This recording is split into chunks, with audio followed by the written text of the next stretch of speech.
সূরাতুল বাকারায় আল্লাহ সুবহানাহু ওয়া তাআলা ইরশাদ করছেন, মানুষের বিপদ যখন মানুষের কাছে আসে, বিপদ আসার পরে মানুষ যেন পড়ে ইন্না লিল্লাহি ওয়া ইন্না ইলাইহি রাজিউন। এই দোয়াটা শুধুমাত্র মানুষ মৃত্যুবরণ করলেই পড়তে হয় এমন নয়, বরং ক্ষুদ্রাতি ক্ষুদ্র যে কোনো বিপদ, যৎসামান্য বিপদ হোক না কেন, ছোট থেকে বড়তর মহা বিপদের ক্ষেত্রেও ইসলামের ভার্ডিক্ট হলো, পরামর্শ হলো, সবাই যেন এই কথা বলে ইন্না লিল্লাহি ওয়া ইন্না ইলাইহি রাজিউন। বিপদ দুই ধরনের হতে পারে প্রাথমিকভাবে, একটা হলো দুনিয়াবি, দ্বিতীয় হলো উখরাবি। আখেরাতি বিপদ যা দুনিয়াতে সংঘটিত হয়, এটা হলো সবচেয়ে কঠিন বিপদ। আর দুনিয়াবি যে বিপদগুলি, সেগুলি তুচ্ছ বিপদ আখেরাতের তুলনায়। আখেরাতের বিপদের তুলনায় দুনিয়ার বিপদ কিছুই না। কারণ আমরা জানি today or tomorrow we have to leave this earth. এই পৃথিবী আমাদেরকে একদিন না একদিন ছেড়ে চলে যেতে হবে। এই পৃথিবীতে আমরা চিরকাল অবস্থান গ্রহণ করবার জন্য আসিনি। আল্লাহ সুবহানাহু ওয়া তাআলা আমাদেরকে ফর দ্য টাইম বিং, কিছু সময়ের জন্য এখানে থাকবার জন্য তিনি অনুমতি দিয়েছেন। ওই সময়ের আগেও যেতে পারবো না, ওই সময়ের পরে ওই পৃথিবীতে আমি চাইলেও সব কিছু ব্যবস্থাপত্র গ্রহণ করলেও ক্ষণিক সময়ের জন্য আমি অবস্থান নিতে পারবো না। আমাকে অবশ্যই ছেড়ে যেতে হবে। যেহেতু দুনিয়ার জীবন ক্ষণস্থায়ী, অতএব এই পৃথিবীর যাবতীয় বালা মুসিবত, বিপদ আপদ, এই সব কিছুই ক্ষণস্থায়ী। আজকের বিপদ আগামীকাল থাকবে না। বিপদ চিরস্থায়ী হয় না, বিপদ আসে ক্ষণিকের জন্য। কারণ এই বিপদ দিয়ে আল্লাহ তাআলা ঈমানদারের পরীক্ষা নেন। যেমনিভাবে ঈমানদার নবীদের পরীক্ষা নিয়েছিলেন আল্লাহ সুবহানাহু ওয়া তাআলা। যার ঈমান যত বেশি, তার বিপদ তত বেশি। যার বিপদ যত বেশি, তার জন্য আল্লাহ তাআলা তত বেশি পুরস্কার, মহা নেয়ামত তিনি প্রস্তুত করে রেখেছেন। সুবহানাল্লাহ। এই জন্য ঈমানদারগণ, আমাদের সালাফগণ, সালাফে সালিহিনগণ, তারা বিপদ আপদ আসলে খুশি হতেন। তারা ইন্না লিল্লাহ তো পড়তেন, পাশাপাশি তারা আলহামদুলিল্লাহ পড়তেন। বিপদ আসলে তারা আলহামদুলিল্লাহ পড়তেন। ইসমাইল রেহানের লেখা একটি গ্রন্থ মুসলিম উম্মার ইতিহাস, এই গ্রন্থ যখন পড়ছিলাম, সেখানে একটি ঘটনা আমাকে খুব বেশি কি বলা হয় ভাবিয়েছে। কাজী শুরাইহ রাহিমাহুল্লাহ, তিনি যখনই কোনো বিপদের মুখোমুখি হতেন, তখন ইন্না লিল্লাহি ওয়া ইন্না ইলাইহি রাজিউন পড়তেন। এরপর তিনি পরপর 4 বার পড়তেন আলহামদুলিল্লাহি রাব্বিল আলামিন, আলহামদুলিল্লাহি রাব্বিল আলামিন, আলহামদুলিল্লাহি রাব্বিল আলামিন, আলহামদুলিল্লাহি রাব্বিল আলামিন। ইন্না লিল্লাহি ওয়া ইন্না ইলাইহি রাজিউন, এটা পড়তে হবে। আমরা সূরা বাকারা থেকে আমরা জেনেছি, আল্লাযীনা ইযা আসাবাতহুম মুসিবা ক্বালু ইন্না লিল্লাহি ওয়া ইন্না ইলাইহি রাজিউন। যখন কারো কাছে কোনো বিপদ আসবে, তখন সেই জন্য পড়ে ইন্না লিল্লাহি ওয়া ইন্না ইলাইহি রাজিউন। আমরা আল্লাহর জন্যই পৃথিবীতে আমাদের অবস্থান, ওয়া ইলাইহি রাজিউন, নিঃসন্দেহে আমাদেরকে আবার প্রত্যাবর্তন হতে হবে কার কাছে? আল্লাহর কাছে। কিন্তু এটা রহস্য এখনো উন্মোচিত নয়। কাজী শুরাইহ রাহিমাহুল্লাহ কেন তিনি বিপদ পেলে পরপর 4 বার ইন্না লিল্লাহ বলার পরে আলহামদুলিল্লাহ পড়তেন? প্রশ্ন করা হলে তিনি জবাবে বলতেন যে আমি আলহামদুলিল্লাহ প্রথমবার এই জন্য পড়ি যে আমার কাছে যে বিপদটা এসছে, এটা লঘুতর বিপদ, এটা দুনিয়াবি বিপদ। এই বিপদ চিরস্থায়ী নয়। আখিরাতের বিপদের তুলনায় দুনিয়ার এই বিপদ, যে বিপদের মধ্যে আমি আছি, এটা একেবারে সামান্য, সামান্য। বিধায় আল্লাহ সুবহানাহু ওয়া তাআলা আমাকে সামান্য বিপদ দিয়ে পরীক্ষা নিয়েছেন বলেই আমি আলহামদুলিল্লাহ পড়ছি। তিনি চাইলে আমাকে এর চেয়ে আরো বড় বিপদ দিতে পারতেন, সেখান থেকে তিনি আমাকে হেফাজত করেছেন। দ্বিতীয়বার কেন আলহামদুলিল্লাহ পড়ি? কারণ দ্বিতীয়বার এই জন্য পড়ি, বিপদ পাওয়ার পরে আমি ধৈর্য ধারণ করার সুযোগ পেয়েছি। আর আল্লাহ সুবহানাহু ওয়া তাআলা আমার সাথে আছেন। আমি যেহেতু ধৈর্য ধারণ করেছি এই বিপদ পাওয়ার পরে, আল্লাহ বলছেন ইন্নাল্লাহা মা'আস সাবিরিন, আল্লাহ কার সাথে? ধৈর্যশীলদের সাথে আছেন। ওয়া বাশশিরিস সাবিরিন, ধৈর্যশীলদের শুভ সংবাদ দিন। আল্লাযীনা ইযা আসাবাতহুম মুসিবা ক্বালু ইন্না লিল্লাহি ওয়া ইন্না ইলাইহি রাজিউন। বিপদ বালা মুসিবতের মুখোমুখি হওয়ার পর ধৈর্যচ্যুত না হয়ে যারা ধৈর্য ধারণ করেন, আল্লাহ তাআলা বলছেন নবী হে আপনি তাদেরকে শুভ সংবাদ দিন। অতএব শুভ সংবাদ কি?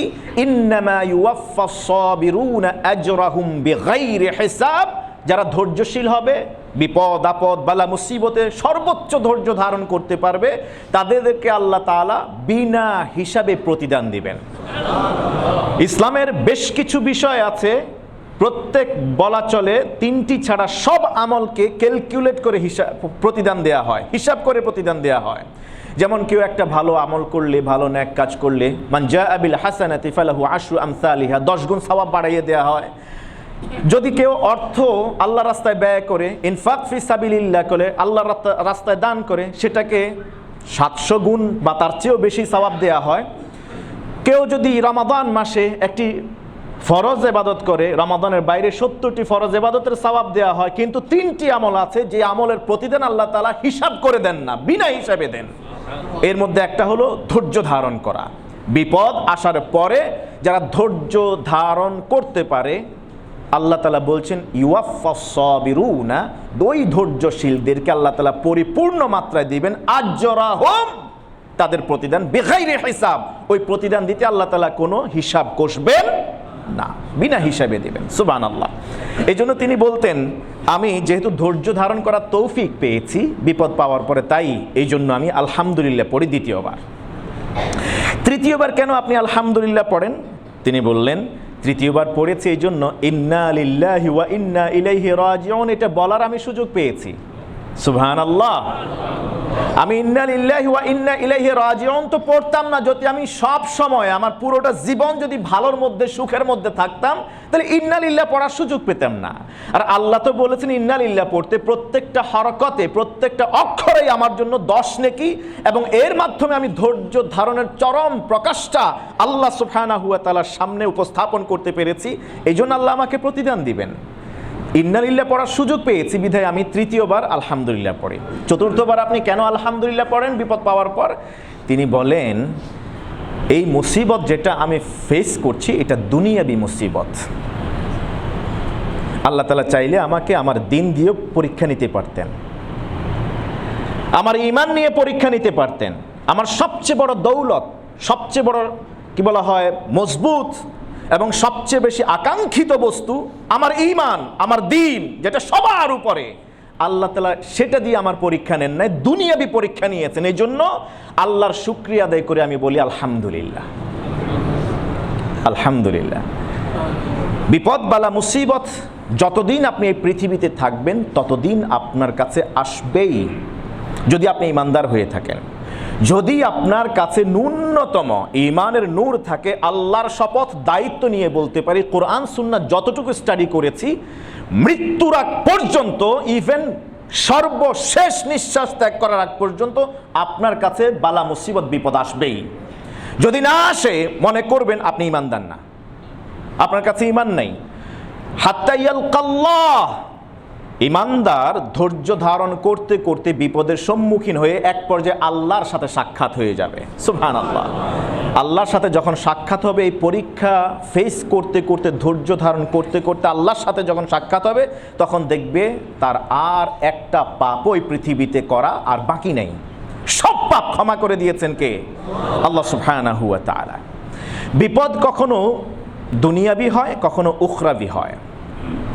আখিরাতের বিপদ যেটা, সেটা হলো ঈমান নিয়ে যেতে পারাটাই হলো চ্যালেঞ্জের বিষয়। আল্লাহকে আপনি কতটুকু ভয় পান তার উপরে নির্ভর করছে আপনার এই পৃথিবী থেকে বিদায়টা সুন্দর হবে নাকি অসুন্দর হবে।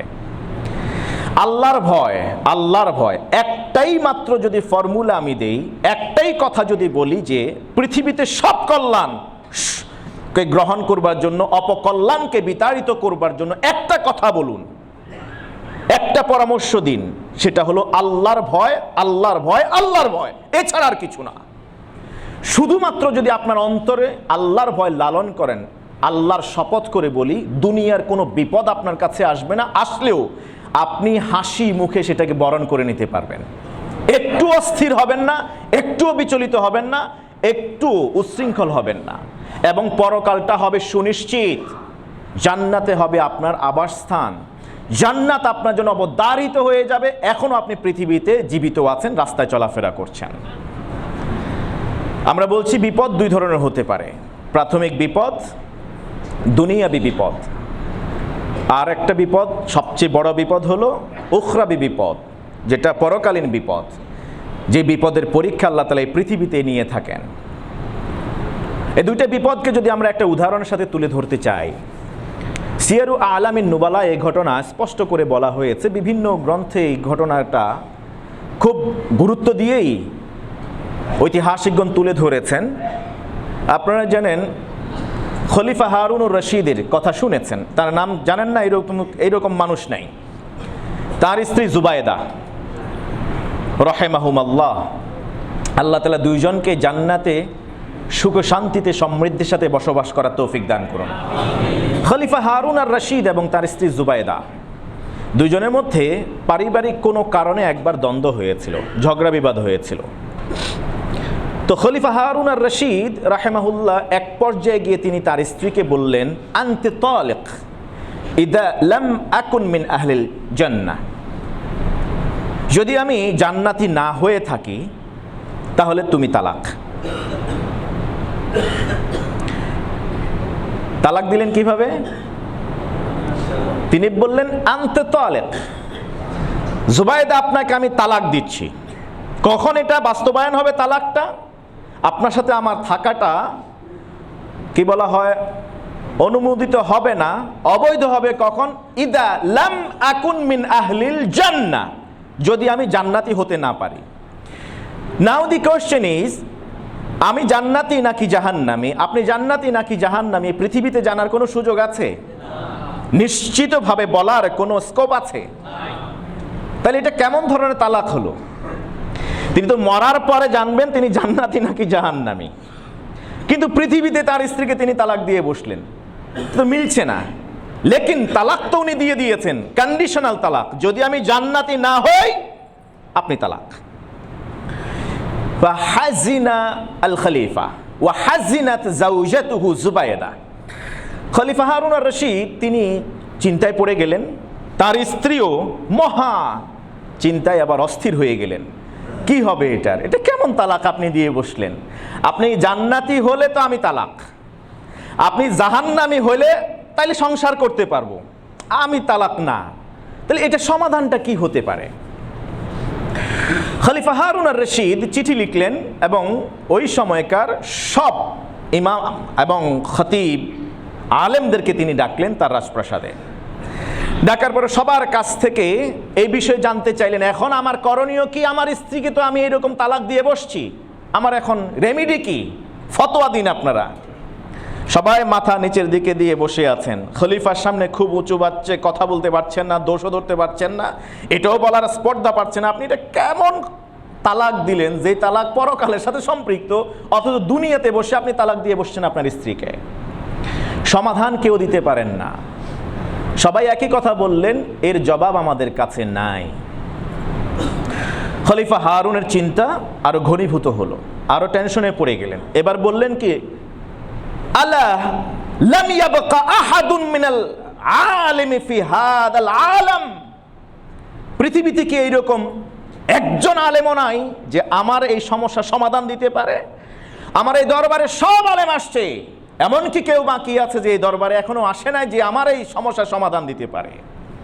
তখন সবাই একে অন্যের ফেসের দিকে তাকালো, আলেমরা তাকায় দেখলো একজনকে অনুপস্থিত তারা অনুভব করলো। সুবহানাল্লাহ। তিনি হচ্ছেন আল-লাইস ইবনু সাআদ রাহিমাহুল্লাহ। লাইস ইবনু সাআদ রাহিমাহুল্লাহ এত বড় মাপের আলেম ছিলেন, ইমাম শাফিঈ রাহিমাহুল্লাহ তিনি বলছেন, আল-লাইসু কানা আফকাহু মিন ইমাম মালিক। ইমাম মালিক রাহিমাহুল্লাহ যিনি মসজিদে নববীর ইমাম ছিলেন, খতিব ছিলেন, এবং তিনি চারটা মাযহাবের দ্বিতীয় মাযহাব মালিকি মাযহাবের প্রণেতা। ইমাম মালিক রাহিমাহুল্লাহর সাথে তুলনা করছেন ইমাম শাফিঈ রাহিমাহুল্লাহ। ইমাম শাফিঈ বলছেন লাইস ইবনে সাদ এমন মাপের একজন আলেম ফকিহ যিনি ইমাম মালিকের চেয়ে অনেক বড়। সুবহানাল্লাহ। অথচ তার ছাত্ররা তার এই পথ পন্থা মাসআলা ফতোয়া এগুলিকে সেভাবে সংরক্ষণ করেন নাই, ভালোভাবে তারা মজবুতির সাথে এগুলি প্রচার করেন না, বিধায় লাইস ইবনে সাদ এর নাম অনেকেই জানেন না। বলা হলো যে লাইস ইবনে সাদ তো তিনি আসেন নাই, কারণ তিনি দরবারে ঘোরাফেরা করা, আনাগোনা করা, দরবারে হাজিরা দেয়া এটা তিনি পছন্দ করেন না। সুবহানাল্লাহ। তিনি এমন মাপের একজন আলেম, ওই দরবারি আলেম না, তিনি ডাকলেও কারো তোয়াক্কা করেন না। তিনি আসেন নাই, বললেন কোথায়, তাকে ডেকে পাঠাও। খলিফা নিজেই চিঠি পাঠালেন, তাকে নিয়ে আসা হলো। তিনি আসলেন, এসে বসছেন, তিনি শুনলেন কি ঘটনা ঘটল। এবার তিনি বললেন এখানে যত আলেম আছে সবাইকে বের করে দিন, একজনও এখানে থাকতে পারবে না, আমার আর আপনার সাথে প্রাইভেট কথা আছে। খলিফা হারুন বাদশাকে বলছে আপনার সাথে আমার প্রাইভেট কথা আছে, সবাইকে বের করে দিন। সবাই তো আলেমরা এবার একটু ক্ষুব্ধ হলেন, কি অবস্থা, একে তো দরবারে আসে নাই, আসার পরে আমাদেরকে সে বের করে দিল দরবার থেকে, এটা কেমন কথা। খলিফা হারুন তার সমাধান দরকার, আপনাদের যখন কাউকে দিয়ে কোনো সমাধান হচ্ছে না, এই দরবার করে তো আপনাদেরকে দিয়ে লাভ নাই, যাকে দিয়ে আমার কাজ হবে তাকেই আমার দরকার। সবাইকে বের করে দিলেন, অপেক্ষা করতে বললেন। লাইস ইবনে সাদ রাহিমাহুল্লাহ দরজাটা বন্ধ করতে বললেন। ঘরের ভিতরে এখন শুধুমাত্র হারুন আর রশিদ রাহিমাহুল্লাহ এবং লাইস ইবনে সাদ রাহমাতুল্লাহি আলাইহি, এই দুইজন আছেন। লাইস ইবনে সাদ রাহমাতুল্লাহি আলাইহি বললেন খলিফা আপনার কি ওযু আছে? খলিফা বললেন হ্যাঁ আমার ওযু আছে। কোরআন নিয়ে আসা হোক। কোরআন নিয়ে আসলেন। কোরআনের উপর হাত রাখুন, হাত রাখলেন। আর আল্লাহর কসম করে বলুন আপনি আমার সাথে মিথ্যা বলবেন না, যা বলবেন সত্য বলবেন। সুবহানাল্লাহ। একজন আলেম, ওই সময়কার শাসককে তিনি এভাবে কথা বলছেন। এটা হলো সেই আলেমের কোমর মজবুত ছিল। ইতিপূর্বে আপনারা জেনেছেন এটা দরবারি আলেম না, তিনি ভয় করেন কাকে? কাকে ভয় করেন? একমাত্র আল্লাহকে ভয় করেন। আমাকে অনেকে প্রশ্ন করে, যেমন আমার কমিটির কয়েকজন প্রশ্ন করেছিলেন, মসজিদে কমিটি বা সদস্য হতে গেলে, পরিচালনা পর্ষদের সদস্য হতে গেলে কি কি গুণ দরকার? বললাম এটা তো আমার বলার বিষয় না, এটা তো আল্লাহই বলে দিয়েছেন। আল্লাহর ঘর এই পৃথিবীতে কারা আবাদ করবে, নেতৃত্ব দিবে, পরিচালনার দায়িত্ব কাদের হাতে যাবে, আল্লাহ বুঝি এইরকম নিজে একটা ঘর বানাইলেন, অথচ সেখানে যারা পরিচালনা করবে তাদের যোগ্যতা কি হবে সেটা তিনি বলে দেন নাই। এটা তো হতে পারে না। সুবহানাল্লাহ। পঞ্চম যে গুণটা থাকা দরকার, ওয়ালাম ইয়াখশা ইল্লাল্লাহ। মসজিদের পরিচালনা পর্ষদ মসজিদের মুসল্লিদের শান্তিতে সালাত আদায় করবার জন্যে, এই মসজিদটাকে সুন্দরভাবে সাজানোর জন্যে, আল্লাহর গোলামের পরিবেশ তৈরি করবার জন্য সিদ্ধান্তগুলি নেওয়ার ক্ষেত্রে এবং এক্সিকিউট করার ক্ষেত্রে পৃথিবীর কাউকে ভয় পাবে না, একজনকে ছাড়া, তিনি থাকেন আসমানে, নাম কি? আল্লাহ। ওয়ালাম ইয়াখশা ইল্লাল্লাহ। আল্লাহকে ছাড়া কাউকে ভয় পাবে না। লাইস ইবনে সাদ তিনি আল্লাহকে ছাড়া কাউকে ভয় পান না। তাই খলিফার মুখের উপরে বললেন ওযু করছেন? হ্যাঁ ওযু করছি।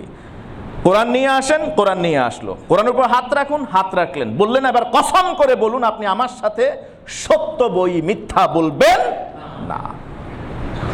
তিনি বললেন আল্লাহর শপথ করে বলছি আমি মিথ্যা বলবো না। এবার লাইস ইবনে সাদ তিনি নিজে নিজে ভাবলেন আমার এই কথা কি অহমিকের দিকে চলে গেল কিনা। কারণ যারা যত বেশি জ্ঞানী তারা তত বেশি বিনয়ী হন। সুবহানাল্লাহ। যত বেশি জ্ঞানী তারা তত বেশি বিনয়ী হন, আর যারা যত বেশি জ্ঞানী তারা তত বেশি যদি বিনয়ী না হন, এই পৃথিবীতে জ্ঞান থাকবে মাগার তাদের সম্মান থাকবে না। জ্ঞান থাকতে পারে, সম্মান থাকবে না, ইজ্জত থাকবে না। কারণ ইজ্জত দেওয়ার মালিক কে? তুইজ্জু মান তাশাউ ওয়া তুযিল্লু মান তাশাউ বিয়াদিকাল খায়র ইন্নাকা আলা কুল্লি শাইইন কাদির। তো যিনি যত বেশি বিনয়ী হবেন আল্লাহ তাআলা তার ইজ্জত তত বেশি বাড়ায় দিবেন। তো লাইস ইবনে সাদ বললেন আল্লাহর কসম করে আমিও বলছি খলিফা আপনি মিথ্যা কথা বলবেন এটা আমি আশা করি না, বিশ্বাসও করি না কখনো। কারণ আপনি আল্লাহ রসুলকে ভয় করে চলেন, রসুলের আদর্শ মোতাবেক আপনি রাষ্ট্র পরিচালনা করছেন।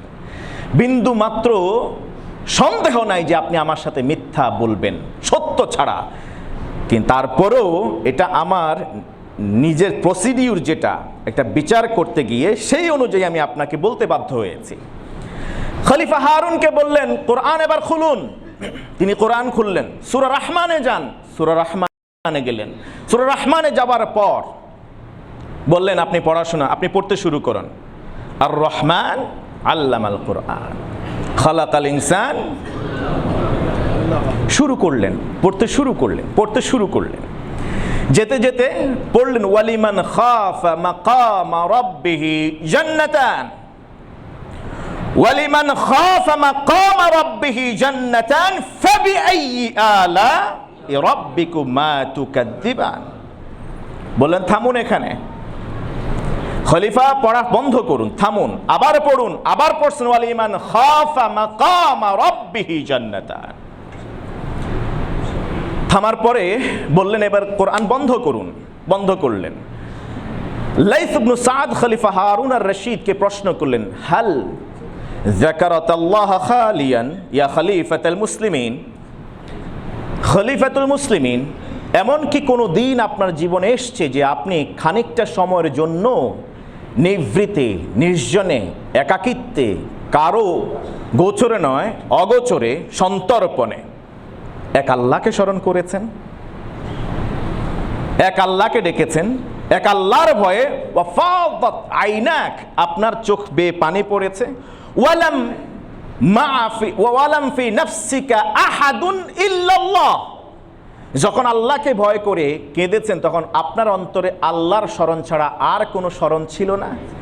আল্লাহর জন্য ছাড়া আর কারো জন্য আপনি যে কেঁদেছেন সেটা এমনটা ছিল না। কেঁদেছেন কার জন্যে? এমন ঘটনা কি আপনার জীবনে কখনো ঘটেছে? খলিফা হারুন আর রশিদ কিছু সময় চুপ করে থেকে এবার তিনি রিকল করলেন যে তিনি তার জীবনে কখনো এমন ঘটেছে কিনা। তিনি বসে আছেন, পুরা ঘর বদ্ধ, কেউ এখানে উপস্থিত নেই, তিনি আর তার মাঝে আল্লাহ ছাড়া আর তৃতীয় আর কেউ উপস্থিতি নেই। ওই সময় তার অন্তরে শুধুমাত্র আল্লাহর ভয় জাগ্রত হয়েছে। ওই ভয় থেকে তিনি ক্রন্দন করতে শুরু করেছেন। ওই চোখের পানি পড়ে তার দাড়ি পর্যন্ত ভিজে বুক পর্যন্ত ভেসে গেছে। এইরকম কোনো ঘটনা জীবনে ঘটেছে কিনা।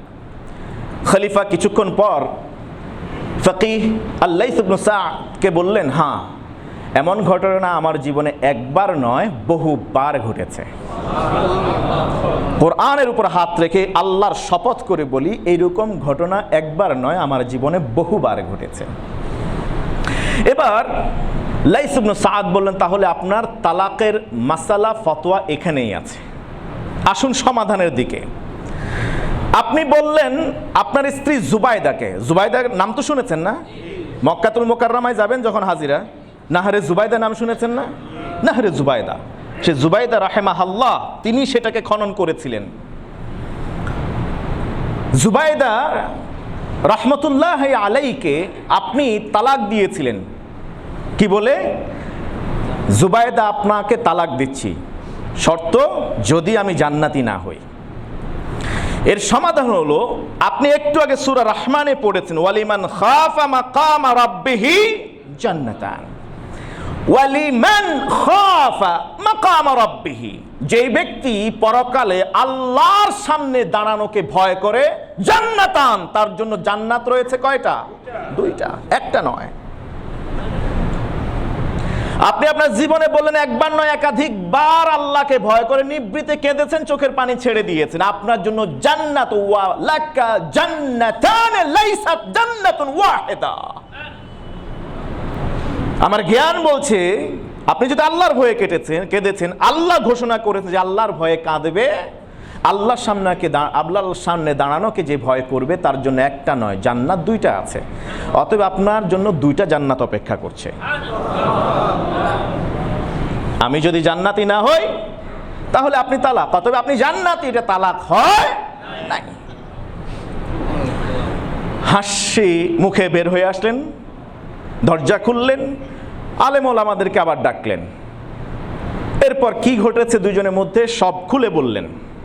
লাইস ইবনে সাদ রাহিমাহুল্লাহ তার বিনয়বনতা আবার তিনি প্রকাশ করলেন আলেমদের মাঝে যে আমি আপনাদেরকে ঘর থেকে বের করতে বাধ্য হয়েছি, এর পিছনে কিছু কারণ আছে, সেটা আমি আপনাদের সামনে তুলে ধরছি না, আমি অপারঙ্গম, পারছি না, কিন্তু আমাকে বাধ্য হতে হয়েছে আপনাদেরকে বের করে দিতে। আপনারা বেয়াদবি নেবেন না, আমাকে আমার বিচার কাজ করবার জন্য এটা করতে হয়েছে। ব্যাখ্যাকারীগণ বলছেন কেন বের করে দিয়েছেন, কারণ খলিফার সাথে তিনি যে আচরণটা করেছেন, তিনি চান না যে খলিফা অন্যদের সামনে ছোট হোক। সুবহানাল্লাহ। যে প্রকৃত জ্ঞানে সে অন্যকে তুচ্ছ করতে পারে না, অন্যকে অপমানিত করতে পারে না, লাঞ্ছিত করতে পারে না, খোঁচা মারতে পারে না, সুযোগে অসৎ ব্যবহার করতে পারে না। আপনাদের সামনে আমি একটা বিষয় জরুরি কারণে আপনাদেরকে বের করে দিয়েছি, খলিফার সাথে আমার কিছু গোপন কথা ছিল বিধায় বের করতে বাধ্য হয়েছে, আপনারা বেয়াদবি নেবেন না। খলিফা কি আর বুঝতে বাকি ছিল কেন বের করে দিয়েছেন? না, সেটা করেন না। এটা ছিল আখিরাতি পরীক্ষা। কি, যদি আপনি আখিরাতি পরীক্ষায় কামিয়াব হতে চান, এক আল্লাহর ভয় অন্তরে জাগ্রত রাখুন। এক আল্লাহর ভয় যদি আপনি অন্তরে জাগ্রত রাখতে পারেন, সাক্ষাৎ ক্ষতি হওয়া বিষয় থেকেও হেফাজত করবেন কে? আল্লাহ। আখিরাতি বিপদ, দুনিয়াবি বিপদের একটা কথা তো বললাম, জুবায়েদা এবং খলিফা হারুন রশিদ তো বিবাহ বিচ্ছেদ হয়েই যেত, রক্ষা করেছেন কে? ওই যে আল্লাহকে ভয় করেন, এই জন্য আল্লাহ রক্ষা করে দিয়েছেন। সুবহানাল্লাহ। কখনো কখনো বিপদ, আর্থিক বিপদ আপনার কাছে আসতে পারে, অর্থনৈতিক লস আপনার কাছে আসতে পারে। আপনাকে মাথায় রাখতে হবে, আপনার এই আর্থিক লস আল্লাহ রসুলের চেয়ে বেশি ছিল না। রাসূল করিম সাল্লাল্লাহু আলাইহি ওয়াসাল্লামকে নিজের দেশ থেকে তাড়িয়ে দেওয়া হয়েছে, আপনাকে এখনো তাড়িয়ে দেয় নাই। আপনি ইমানদার, আল্লাহ রসুলকে হিজরত করতে আল্লাহ রসুল বাধ্য হয়েছিলেন। আমার আপনার জীবনে কি এখনো হিজরতের জন্য আমরা বাধ্য হয়েছি? পিতা মাতার বাড়ি, ভিটে বাড়ি কি আমরা ছেড়ে দিয়েছি এখনো? না। তার মানে আমার বিপদ আল্লাহ রসুলের বিপদের মতো নয়, তার চেয়েও কম। হয়তোবা আপনি হাব হাতে ভুগছেন, আয় রোজগার কম, আপনার টেনশন যাচ্ছে না। আমি বলবো আপনার এই রুটি রুজির অভাব আল্লাহ রসুলের অভাবের তুলনায় কিছুই ছিল না। আপনি তো নিশ্চয়ই জানেন, মুসনাদ আহমদের হাদিস উদ্ধৃত হয়েছে, রাসূল করিম সাল্লাল্লাহু আলাইহি ওয়াসাল্লামের ঘরে 3 দিন পর্যন্ত টানা চুলা জ্বলতো না, খাবার থাকতো না। আল্লাহ রসুল পেটে পাথর বেঁধে রাখতেন, কখনো গামছাকে শক্ত করে মজবুত করে বেঁধে নিতেন। সাহাবীরা বুঝতেন যে আল্লাহ রসুল প্রচণ্ড ক্ষুধা পেয়েছে। এমনও তো হয়েছে 3 দিন বাসায় চুলা জ্বলে নাই।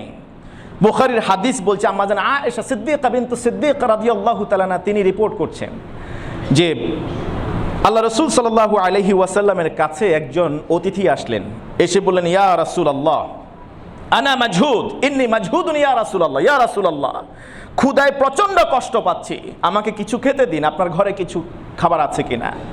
রাসূল করিম সাল্লাল্লাহু আলাইহি ওয়াসাল্লাম এক এক করে সব ঘরে তিনি পাঠালেন, লোক পাঠালেন। ফাআরসালা ইলা আবিয়াতিহি কুল্লিহা ওয়া কানাল জাওয়াবু ওয়াহিদান, সব ঘর থেকে একটাই প্রত্যুত্তর আসলো, জবাব আসলো, ওয়াল্লাযী বাআসাকা বিল হাক্কি মা ইনদানা ইল্লাল মা। ইয়া রাসূলুল্লাহ, ওই আল্লাহর কসম করে বলছি যে আল্লাহ আপনাকে সত্য দিন সহকারে পাঠিয়েছেন, সর্বশ্রেষ্ঠ চূড়ান্ত রাসূল করে, সেই আল্লাহর শপথ করে বলছি, মা ইনদানা ইল্লাল মা, আমাদের ঘরে মেহমানকে দেওয়ার মতো কোনো খাবার নাই।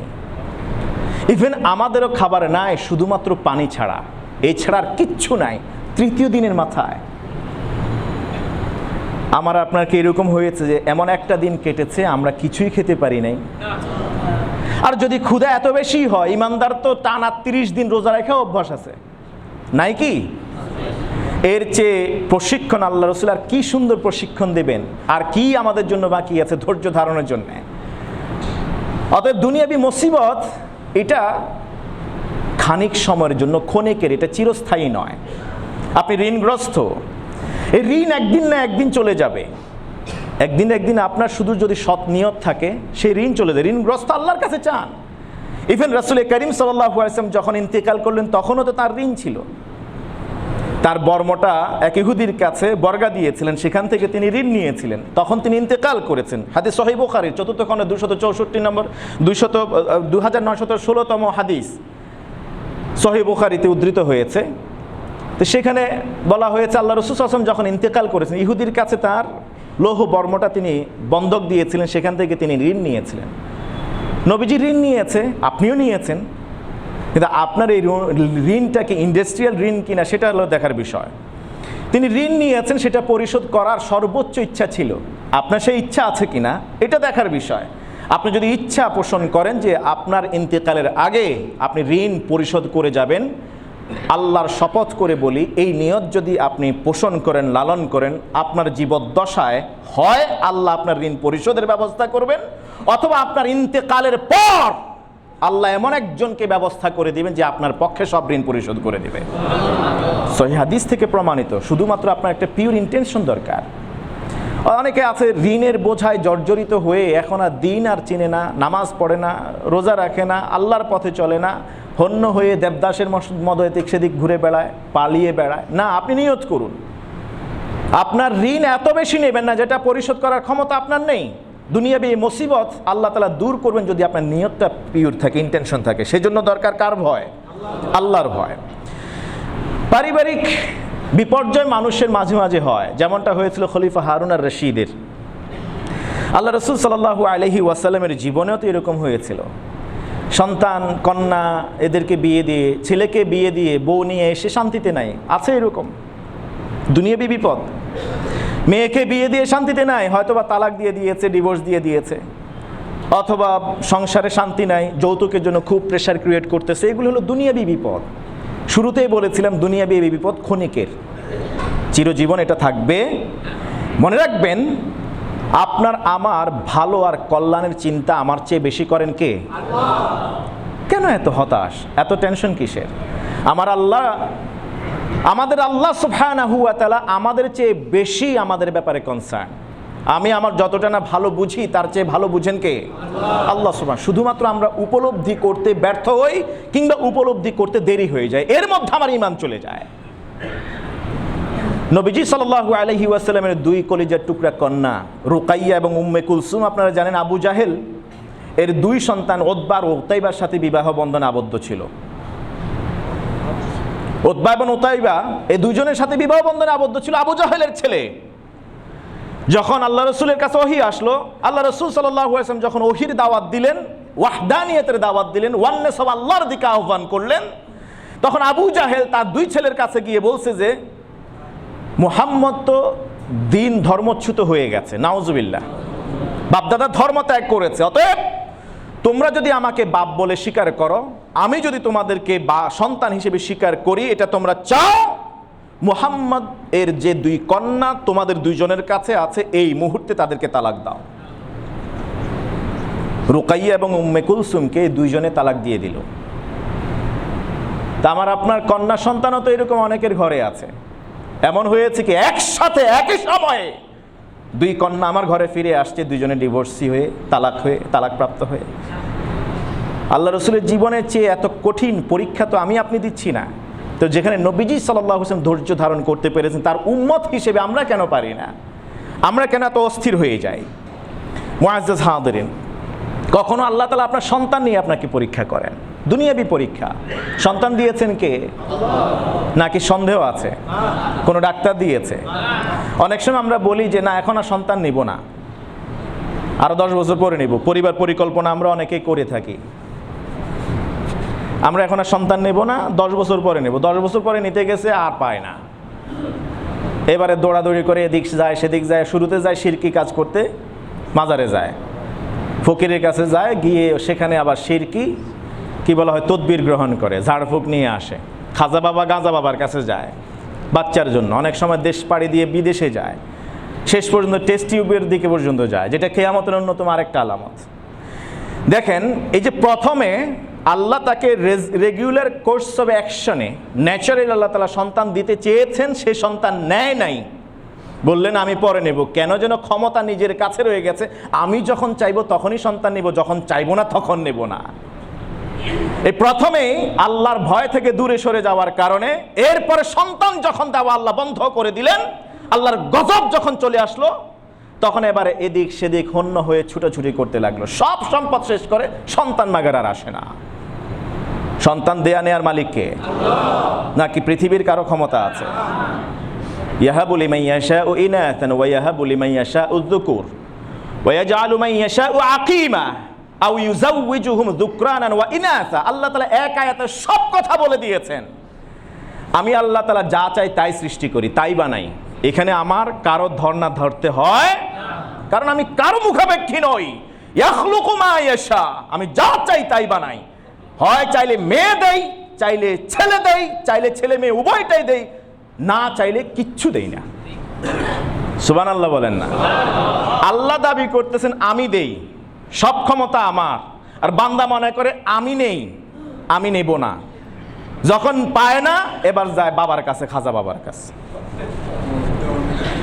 আল্লাহর ভয় রাখতে হবে। সন্তান দেন আল্লাহ, আপনি চাইলেও শত চেষ্টা করেও আপনি সন্তান নিতে পারবেন না যদি আল্লাহ না দেন। আর আল্লাহ যখন দেন মনে রাখতে হবে সন্তান আপনার কাছে আমানত, আল্লাহর পক্ষ থেকে আপনার কাছে আমানত। তিনি যখন আমানত চাইবেন, রাখার কি ক্ষমতা আছে? কথা বলেন না, রাখার ক্ষমতা আছে? নাই। আল্লাহ যখন চাইবেন তখন হাসি মুখে দিয়ে দেবেন। সন্তান আপনার নয়, সন্তান কার? আল্লাহ, সন্তানের মাবুদ।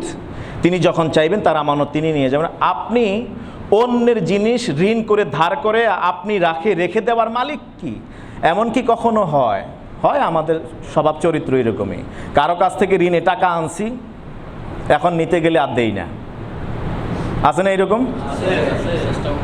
ঋণে আমি টাকা নিয়ে আসছি, এখন নাই, এবং কি বলে ঋণদাতা চাইলেও আবার রাগ হয়, বকাঝকাও করে, ফেরত দেয় না, দেওয়ার মানসিকতা নাই। আর দিলেও মনে যেন কলজেটা ছিঁড়ে যাইতেছে, বা কথা কয় না, মনে যেন নিজের দিয়ে দিতেছে, অথচ আর অন্যেরটা নিয়ে আসছে।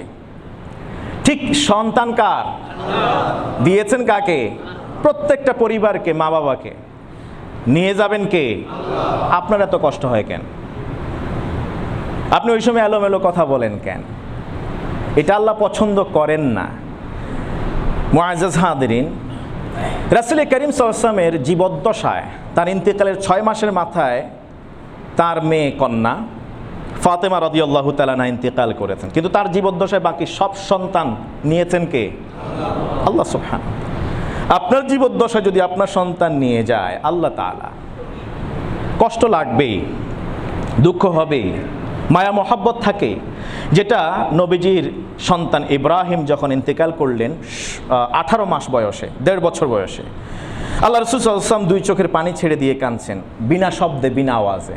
2 চোখের পানি ছেড়ে দিয়ে শিশুপুত্র ইব্রাহিমকে বুকে জড়িয়ে ধরে তিনি তার পবিত্র ঠোঁটদ্বয় মোবারককে ইব্রাহিম তার প্রিয় সন্তানের 18 মাস বয়সী সন্তানের কপালে চুমু আঁকছেন। সুবহানাল্লাহ। আব্দুর রহমান ইবনে আউফ রাদিয়াল্লাহু তাআলা আনহু তিনি সাথে দাঁড়ানো। তিনি বলেন, ইয়া রাসূলুল্লাহ, আপনিও কান্নাকাটি করছেন? রাসূল করিম সাল্লাল্লাহু আলাইহি ওয়াসাল্লাম বললেন, হ্যাঁ, ইন্নাল আইনা তাদমা ওয়াল কলবা ইয়াহজান। হ্যাঁ হ্যাঁ হ্যাঁ হ্যাঁ, নিজের কলিজার টুকরা সন্তান বিদায় নিয়েছে, এটা তো কষ্টের কথাই। আমি অস্থির, অন্তর অশান্ত হয়ে আছে, চিন্তিত, আর চোখ বেয়ে পানি পড়ছে। ওয়ালা নাকুলু ইল্লা মা ইয়ারদা রাব্বুনা। কিন্তু একটা কথা আমার মাথায় আছে, আমার যে কান্না, দুঃখ প্রকাশের ভাব ভঙ্গিমা, এর মধ্য দিয়ে আমি এমন আচরণ করছি না যে আচরণের কারণে আমার রব আমার উপর অখুশি হবেন। এমন কিছু করা উচিত নয় যেটার কারণে আমার রব অখুশি হয়। এটা একটা দুনিয়াবি একটা পরীক্ষা। এই পরীক্ষায় উত্তীর্ণ হতে হলে আপনাকে ধৈর্য ধারণ করতে হবে। ধৈর্য ধারণ করবেন। যেমন আম্মাজান আয়েশা সিদ্দিকা রাদিয়াল্লাহু তাআলা আনহা বুকের দুধ পান করাচ্ছেন, আল্লাহ রাসূলের আরেকজন সন্তান কাসেম দুধ পান করানো অবস্থায় মারা গেছেন, দাফন করে দেয়া হলো। আল্লাহ রাসূল ফিরে এসে দেখলেন আম্মাজান খাদিজাতুল কুবরা রাদিয়াল্লাহু তাআলা আনহা।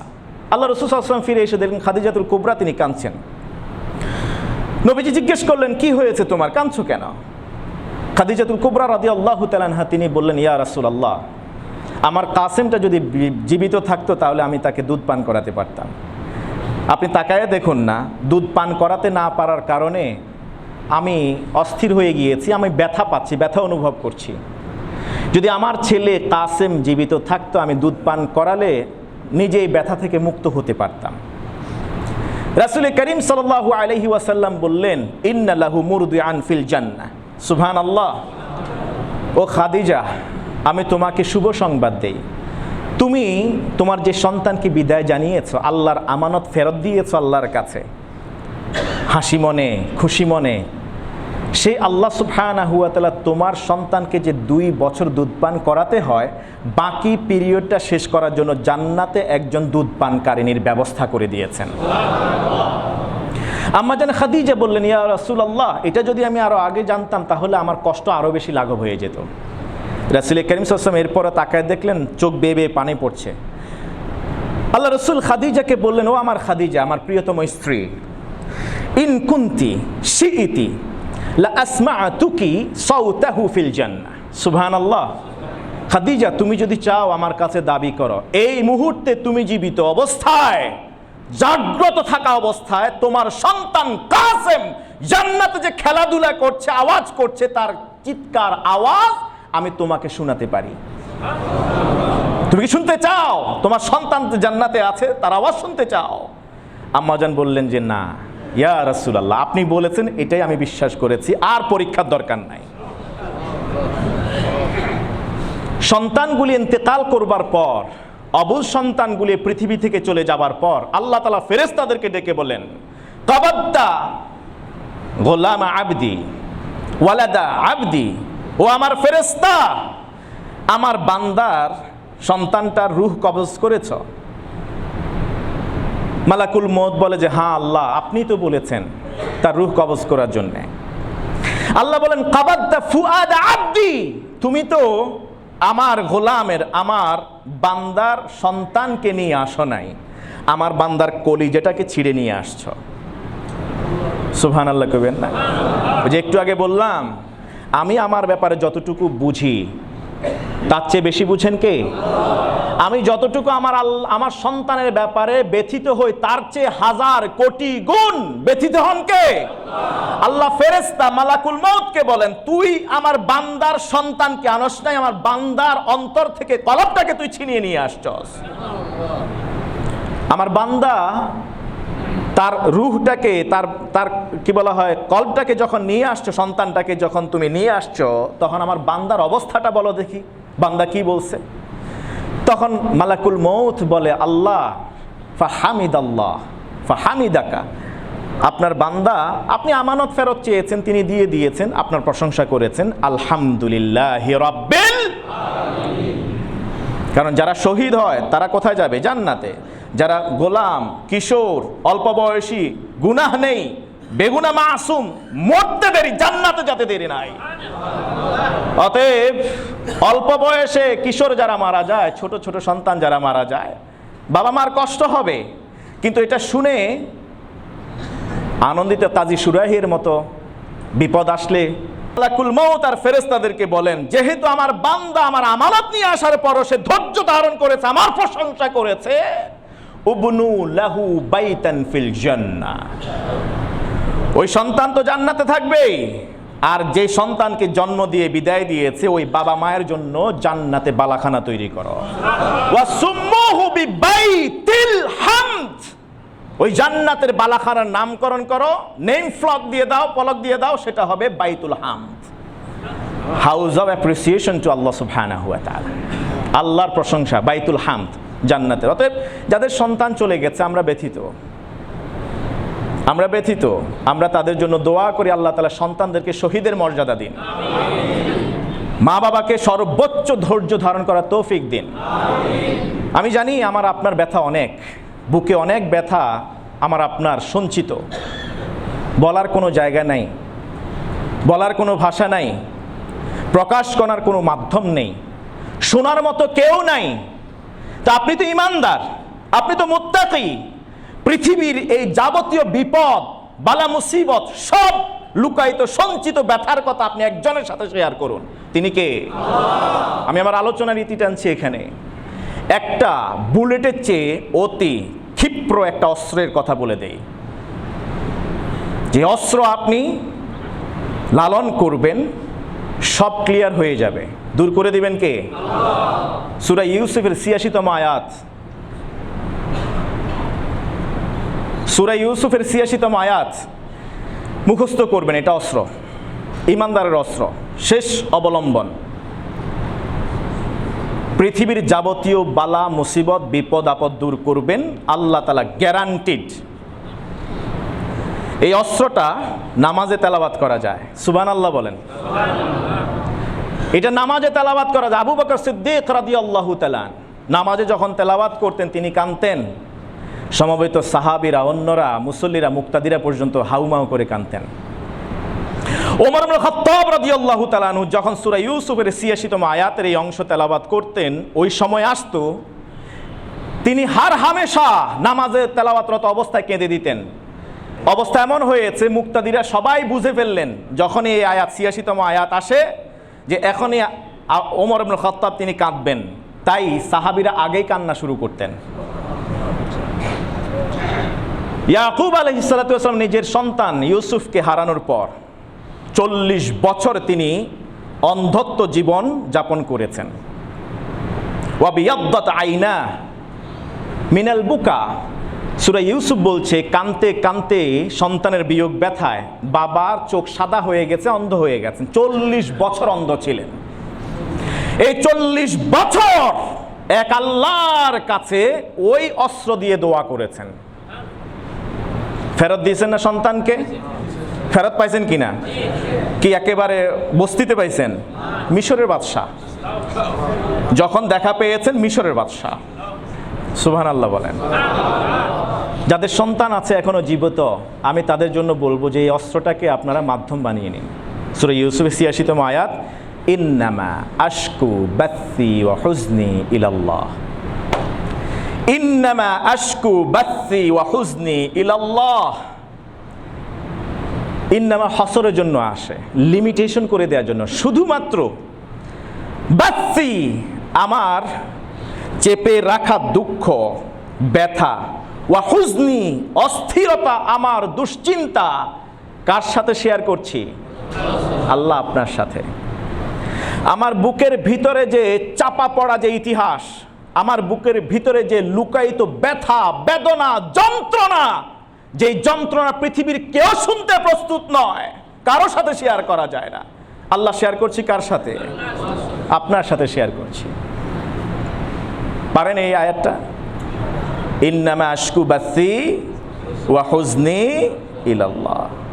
এখন থেকে এই আমলটা করুন। আল্লাহ তাআলা আমাদেরকে হেফাজত করুন, আমাদের সন্তানদেরকে হেফাজত করুন। অপ্রাপ্ত বয়সে যারা নিহত হয়েছেন আল্লাহ তাআলা তাদেরকে শহীদের মর্যাদা দিন। পিতামাতাকে ধৈর্য ধারণ করার তৌফিক দান করুন। আল্লাহ সুবহানাহু ওয়া তাআলা আমাদের যে সন্তানগুলি জীবিত আছেন তাদেরকে আল্লাহ তাআলা হেফাজত এবং নিরাপত্তা বেষ্টনীর মধ্যে রাখুন। আল্লাহ তাআলা ফেরেশতাদের দিয়ে হেফাজত করুন। আমরা এই দোয়াটি আমরা সবসময় করি, আল্লাহ তাআলা যেন আমাদেরকে দুনিয়া এবং আখিরাতি যাবতীয় বালা মুসিবত থেকে হেফাজত করেন। ইন্না লিল্লাহি ওয়া ইন্না ইলাইহি রাজিউন, এই দোয়াটি আমরা বেশি বেশি করি। আল্লাহ সুবহানাহু ওয়া তাআলা আমাদেরকে যাবতীয় কল্যাণ আর রহমতের পরশ দিয়ে তিনি আচ্ছাদন করে নিন। সুবহানাকাল্লাহুম্মা ওয়া বিহামদিক, আশহাদু আল্লা ইলাহা ইল্লা আনত, আস্তাগফিরুকা ওয়া আতুবু ইলাইক।